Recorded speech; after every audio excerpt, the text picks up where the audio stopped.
Hi, I'm Dr. Alison Grimaldi, and today we'll be talking hips. A systematic review and meta-analysis of the prevalence of labral pathology revealed that while 62% of those assessed with hip pain had labral tears present on imaging, 54% of those without hip pain also had labral tears.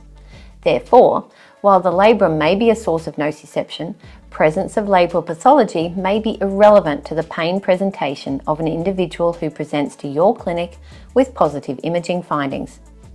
However, labral dysfunction is likely to have wider implications beyond pain.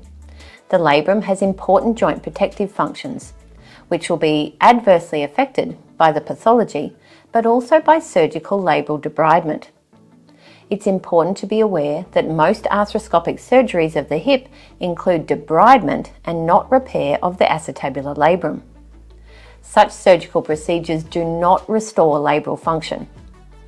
You can read more about the function and importance of the acetabular labrum in my blog on this topic. Thanks for joining me, and I'll see you on the next episode of Talking Hips with Dr. Ali.